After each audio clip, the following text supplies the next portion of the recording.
Okay, so magandang gabi po. This is our Dark and Light Side of Life episode 238. Ito po yung dark side. Ito yung magsasabi kung ano yung posibleng problema na magkakaroon kayo bukas or additional information. Panoorin nyo yung healthy reading at hanggang sa dulo mamaya ng ika-6 segment natin, which is the real talk. Kasi makukuha nyo yung punto ni universe. This is a general reading. Pero kung gusto nyo pong magpabook ng sarili nyong reading at personal reading po, pwede naman po. At doon naman po sa nagtanong, kung yung reading na gusto ninyong makuha is from April hanggang sa dulo ng 2025, pwede po yun. Basta mag-prepare kayo ng pen and paper. Kasi pag nag-reading tayo ng ganun, every month po yung shuffling. Okay? Unang problema. Tower. Away, hindi pagkakaintindihan. Pangalawa, Eight of Swords, isolation. And pangatlo, Two of Pentacles, which is talaga totoo, 'di ba? Kasi yung problema, maraming sanhi ng problema, no? Ito, problema sa away, alitan sa pamilya, agawan sa yaman, ubusan ng pera, lokohan, bolahan, no? Scam, away sa relasyon, at pera. Tingnan natin dito. Light side, the Ten of Cups. Second, King of Wands. And third, the Seven of Swords. Dito tayo ngayon, 'di ba? Sinasabi dito sa baraha, tignan mo yung dark side is napakabigat. Sobrang bigat.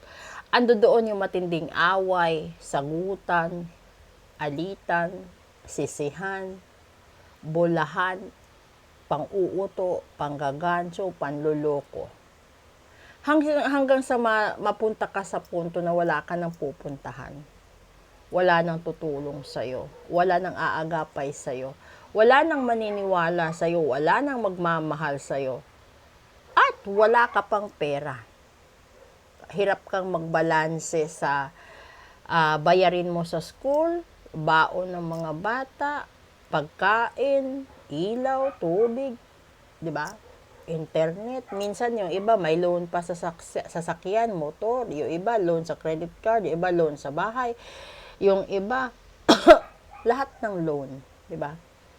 Dito sa kabila, the Ten of Cups is fulfillment, happiness, everything na ito. Kasama mo pa yung taong nagmamahal sa'yo. At nasa tabi mo, lagi, karamay mo, through your ups and downs. Ngayon, yung problema mo, inabuso mo ito lahat. Kaya siya nawala. Maraming sitwasyon, maraming version ng problema. Pero, lahat-lahat andyan na. Ibig sabihin yan, di ba, may mga tao na galing sa hirap. Yung iba naman, hindi naman talaga galing sa hirap talaga. Pero dun tayo sa galing sa hirap muna. Dahil sa nagsususumikap ka, nagtsatsaga ka, nagtitiis ka, binigyan ka ng pagkakataon ng Diyos na i-enjoy mo lahat. Mabili mo lahat, makuha mo lahat. Dahil pinaninindigan mo kung ano yung prinsipyo mo sa buhay.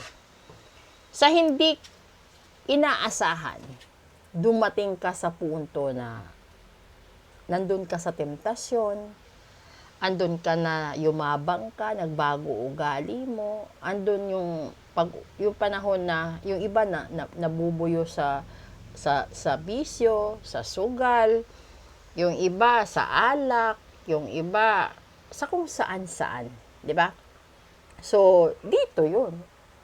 Andi dito na yung away sa pamilya, sa karelasyon, pagkaubos ng tiwala nila sa'yo, wala ka na rin mapupuntahang kaibigan, wala ka na rin malalapitan, kasi naubos na eh, di ba?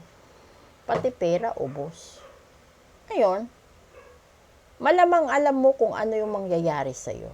Ito din, kung sa pag-ibig naman, no, ito yung panahon na nakatagpo ka ng tao, hindi gaano kayaman, pero tunay kang mahal, handa kang ipaglaban ng patayan,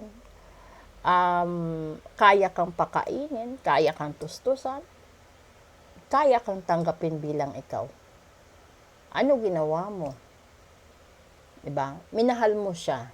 Pero nung makakita ka ng mas mayaman, mas gwapo, bigla mo siyang iniwan.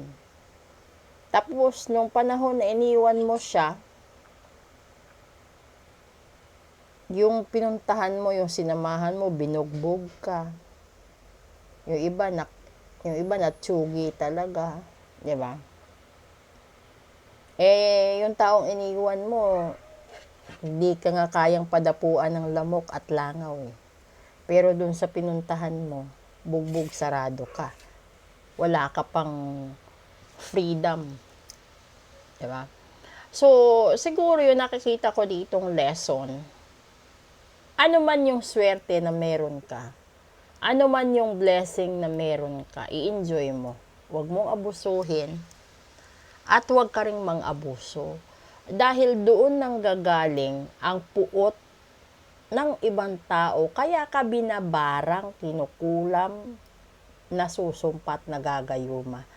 Simple. Sa mga babae, no, kung ayaw nyo sa lalaki, sabihin nyo ng may respeto, huwag nyong bastusin. Dahil pwede kayong igayuman ng lalaki para makaganti. Likewise sa mga babae at saka sa third gender.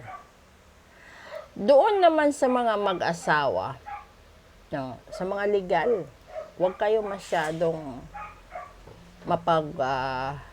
mayabang dahil legal kayo. Dahil sabihin man natin na legal kayo, may papel kayo, kasal kayo, paano kung yung third party is may alam sa barang? O di siyempre, magiging balo yung asawa mo, available na para sa kanya. Kaya minsan,